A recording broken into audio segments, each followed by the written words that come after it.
नमस्कार दोस्तों, आज के वीडियो में हम आपको बताने वाले हैं कि वंशवृक्ष क्या होता है, वंशवृक्ष क्या होता है, कुर्सीनामा क्या होता है, वंशावली क्या होता है। दोस्तों, वंशवृक्ष या वंशावली या कुर्सीनामा ये तीनों एक ही चीज़ है। तो दोस्तों, आज के इस वीडियो में हम आपको बताने वाले हैं कि वंशवृक्ष क्या होता है, वंशवृक्ष को हमें कहाँ से बनवाना चाहिए, वंशवृक्ष की क्या क्या आवश्यकताएँ होती है, वंशवृक्ष क्यों बनाया जाता है, और ख़ासकर जब अभी सर्वे चल रहा है तो इसमें इस वंशवृक्ष का इतना महत्व क्यों हो जाता है। और अगर आप इस सर्वे के दौरान अगर अपने वंशवृक्ष को नहीं बनाते हैं तो इससे आने वाले भविष्य में आपके या आपके जो भी संतान है या आने वाली जो भी पीढ़ी है उसको क्या नुकसान उठाना पड़ सकता है, इसके बारे में आज के वीडियो में चर्चा करेंगे। तो चलिए फिर से आज हम अपने एक प्रेजेंटेशन के माध्यम से आज हम आप लोगों के समक्ष आए हैं। तो जितने भी लोग हमारे चैनल पे नए हैं वो हमारे चैनल को सब्सक्राइब कीजिए, लाइक कीजिए, कमेंट कीजिए। तो चलिए देरी ना करते हुए वीडियो की शुरुआत करते हैं, ले चलते हैं आपको अपने प्रेजेंटेशन पे। तो आज का जो हमारा टॉपिक है वो है वंशवृक्ष, वंशावली या कुर्सीनामा। तो आप यहाँ पे देख रहे होंगे इस प्रकार से कि यहाँ है वंशवृक्ष, वंशवृक्ष क्या होता है, वंशवृक्ष क्यों बनाते हैं, वंशवृक्ष कहाँ से बनाते हैं, और ये उसका फॉर्मेट है। दोस्तों, ये वंशवृक्ष क्या होता है। तो सबसे पहले यह समझ लीजिए दोस्तों कि वंशवृक्ष होता क्या है। दोस्तों, वंशवृक्ष जमीन से जुड़ा हुआ वह मूल दस्तावेज है जिससे आपके प्रथम पूर्वज से लेकर अभी वर्तमान में जो आपकी पीढ़ी चल रही है, या आप कह सकते हैं कि वंशवृक्ष वंशावली एक ऐसा दस्तावेज है जिसमें किसी वंश के प्रथम सदस्य से लेकर वर्तमान सदस्य तक की सारी जानकारियां होती हैं। तो आप समझ रहे हैं कि वंशवृक्ष जो क्या है, एक बहुत ही महत्वपूर्ण दस्तावेज है जिससे हमें यह पता चलता है कि उस वंश के प्रथम पीढ़ी जो थी वहाँ से लेकर के अभी जो वर्तमान में पीढ़ी है उनमें कौन कौन लोग थे। तो दोस्तों, आप यह समझ गए कि वंशवृक्ष क्या होता है। अब जैसे मान लीजिए वंशवृक्ष में क्या हो जाएगा, जैसे अभी हम वर्तमान में हैं तो हमारे से ऊपर हमारे पिताजी हो गए, हमारे पिताजी से ऊपर हमारे दादाजी हो गए, दादी हो गई, हमारे से ऊपर जैसे दोस्तों हमारे से ऊपर हमारे पिताजी हो गए, माँ हो गई, और अभी वर्तमान में हमारे भाई लोग हो गए, बहन लोग हो गए, उसके ऊपर पिताजी के ऊपर दादाजी हो गए, दादाजी के ऊपर उनके पिताजी हो गए। तो इस तरह से दोस्तों पीढ़ी दर पीढ़ी यह वंशवृक्ष चलता आता है। तो दोस्तों अब दूसरा आता है ऑप्शन कि दूसरा जो हमारा नंबर है कि हम लोग वंशवृक्ष क्यों बनाते हैं। तो वंशवृक्ष का हम लोगों को बहुत जगह पे ज़रूरत पड़ता है, लेकिन स्पेशली जो सबसे ज़्यादा ज़रूरत पड़ता है वह होता है आपको ज़मीनी बंटवारा में। जैसे कहीं भी भूमि संपत्ति, अगर आपकी पैतृक संपत्ति या फिर जो आपके पूर्वजों द्वारा अर्जित संपत्ति है, उसके बंटवारे में इस वंशवृक्ष का बहुत ही बड़ा योगदान है। इसके अलावे जब देखते होंगे पारिवारिक सूची वगैरह बनाते हैं, वहाँ भी आपको वंशवृक्ष का मांग किया जाता है। बहुत सारे अंचल के कार्यों में भी आपसे वंशवृक्ष का मांग किया जाता है। दोस्तों, अब है कि वंशवृक्ष हम लोग बनाते कहाँ से हैं। तो दोस्तों, वंशवृक्ष बनाने के लिए हमारा जो भी आपके ग्राम कचहरी होता है, कचहरी को हम लोग एक छोटा न्यायालय, हम लोग कहते नहीं बल्कि एक होता है छोटा न्यायालय, जिसमें उसके हेड होते हैं सरपंच, जिनको की पावर होता है कि वह वंशवृक्ष बनाते हैं। जैसे सरपंच के बाद या उनकी अनुपस्थिति में उप सरपंच भी बनाते हैं। तो दोस्तों, आज हम उस सारे प्रोसेस को डिस्कस करेंगे कि हम वंशवृक्ष किस तरह से बनाते हैं और उसमें क्या क्या चीज़ें, किन किन चीज़ों का ध्यान रखना चाहिए। तो चलिए हम लेके चलते हैं आपको कि वंशवृक्ष का एक फॉर्मेट हम आपको दिखा रहे हैं। दोस्तों, जैसा कि आप यहाँ देख रहे हैं, यहाँ पे ऊपर में इसके फॉर्मेट में होता है वंशवृक्ष वंशावली। यहाँ पे दोस्तों होता है पत्रांक संख्या।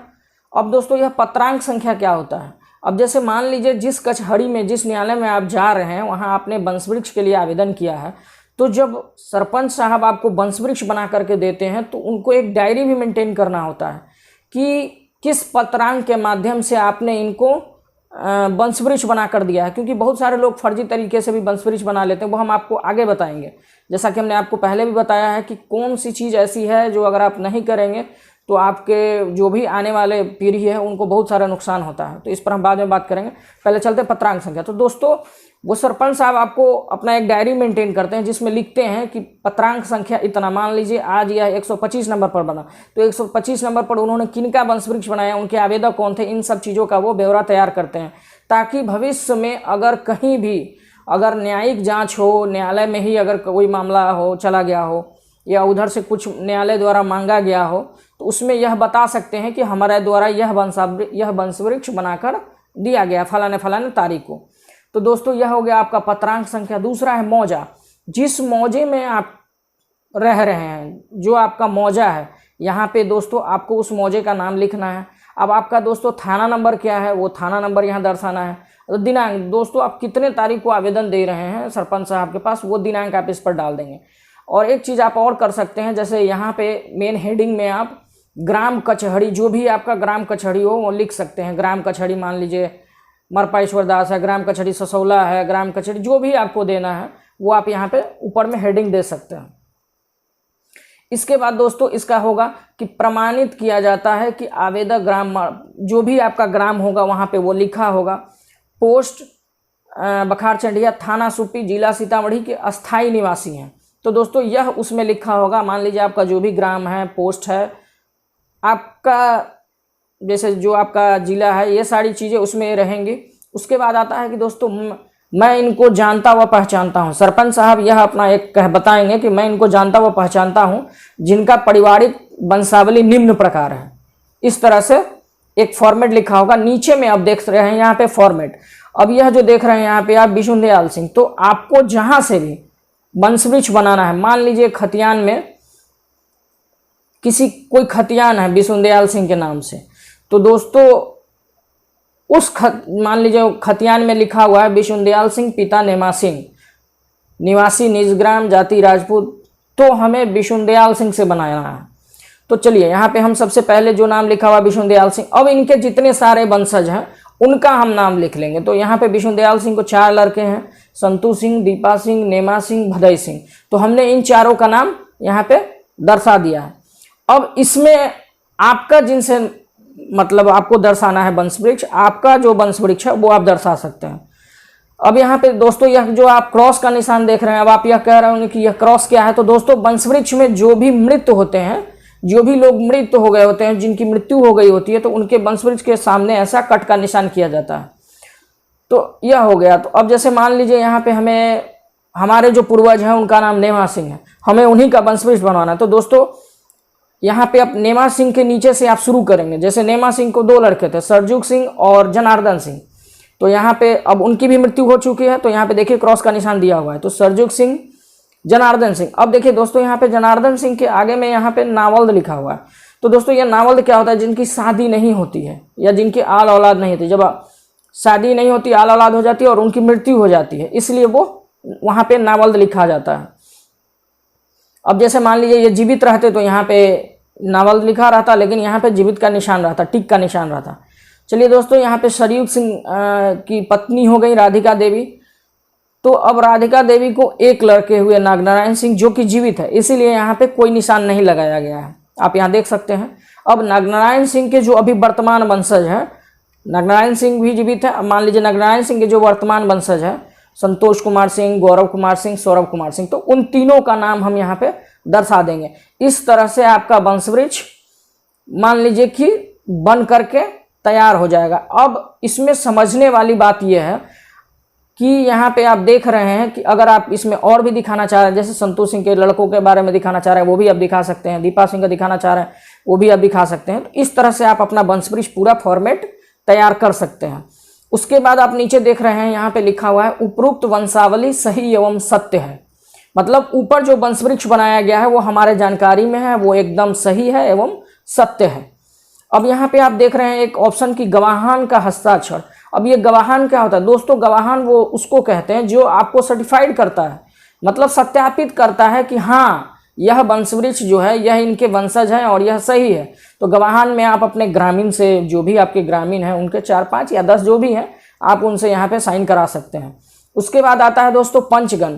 तो दोस्तों हर वार्ड में पंच होते हैं, सरपंच होते हैं, पंच होते हैं। तो आपको क्या है दोस्तों कि जो भी आपके पंच महोदय होंगे उनसे आपको सिग्नेचर ले लेना है। अगर उनका मोहर उपलब्ध हो तो आप यहाँ पे मोहर भी लगवा लीजिएगा, या साइन कर देंगे तो साइन कर देंगे। उसके बाद दोस्तों यहाँ पे आता है सरपंच का हस्ताक्षर मोहर। जब आप गवाहों से साइन करा लेंगे, पंचगण का साइन करा लेंगे, उसके बाद आप जाएंगे किनके पास? सरपंच महोदय के पास। तो सरपंच महोदय क्या करेंगे कि वह आपकी वंशावली को रख लेंगे। हो सकता है एक दिन बाद वो आपको फिर बुलाएंगे वेरिफिकेशन के बाद। दोस्तों एक चीज़ हम यहाँ पे कहना चाहेंगे कि जब भी वंशवृक्ष अगर सरपंच महोदय के पास जाता है तो उन्हें एक काम करना चाहिए कि गांव में जाकर, अगर मान लीजिए आपको पता है एकदम करेक्ट है तब तो आप साइन कर दीजिए, सही है। लेकिन अगर आपको नहीं पता है तो आपको गांव के जितने भी बुजुर्ग हैं, कम से कम 5-10 बुजुर्ग से ज़रूर पूछना चाहिए, क्योंकि गांव में कोई ना कोई ऐसे बुजुर्ग जरूर होते हैं जो एकदम आपको वंशवृक्ष का उस समय का होते हैं और वो सारी चीज़ों को जानते रहते हैं। तो उनसे सत्यापित करने के बाद ही आपको यह वंशवृक्ष बनाना चाहिए। हम तो सर्वे कार्य से जुड़े हुए हैं, तो आए दिन यह देखने को मिलता है कि बहुत सारे लोग गलत वंशवृक्ष बना करके ले आते हैं। तो मैं इसमें 100% गलती सरपंच साहब की तो नहीं दे सकता हूं, लेकिन मैं यह जरूर कहना चाहूँगा कि एक बार वंशवृक्ष बनाने से पहले आप उस वार्ड में जाकर के, उस वार्ड के जो भी ग्रामीण हैं, उस इलाके जहाँ का भी आया है, वहाँ के आसपास के अगर आप बुजुर्गों से भी पूछेंगे तो वो आपको ज़रूर बताएंगे, उसमें से किसी न किसी को जानकारी ज़रूर होगी। तो दोस्तों यहाँ पे आप क्या करेंगे कि सरपंच साहब का हस्ताक्षर मोहर तिथि के साथ आप यहाँ पे करा लेंगे, मोहर जरूर करा लेंगे सरपंच साहब का। तो दोस्तों इस तरह से अब आपका फॉर्मेट बन के तैयार हो जाएगा वंशवृक्ष का। उसके बाद आपको क्या करना है दोस्तों कि जब यह आपका बनकर तैयार हो जाएगा तो इसका फोटोकॉपी करा करके एक दे देना है सरपंच साहब को, ताकि उनके पास भी रिकॉर्ड में रहेगा, या सरपंच साहब ही फोटोकॉपी करा लेंगे ताकि वह उनके रिकॉर्ड में हो जाएगा कि हमने इस तारीख को इस पत्रांक के माध्यम से फलाना आदमी का वंशवृक्ष बनाया है। तो दोस्तों ये तो थी वंशवृक्ष, आशा करते हैं आपको समझ में आ गई होगी। अब हम आपको वह बात बताएंगे जो हमने कहा था। दोस्तों अभी सर्वे के टाइम में अक्सर हमें यह देखने को मिल रहा है कि जहां भी मान लीजिए कि 1902 से सर्वे चला रहा है, तो लमसम 100-125 साल होने जा रहा है, तो यहाँ बहुत सारी दिक्कतों का सामना करना पड़ रहा है। कुछ लोग क्या कर रहे हैं कि अपने एक भाई का नाम छोड़ दे रहे हैं वंशवृक्ष में, और सरपंच साहब क्या कर रहे हैं कि उनका वंशवृक्ष बना दे रहे हैं। फिर दूसरा भाई को जब पता चलता है तो वो भी जाता है उस वंशवृक्ष को बना के लाता है, उसको भी साइन कर दे रहे हैं।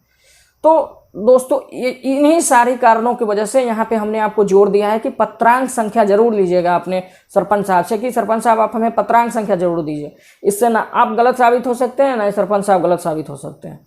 तो दोस्तों पत्रांक संख्या का बहुत ही ध्यान रखें।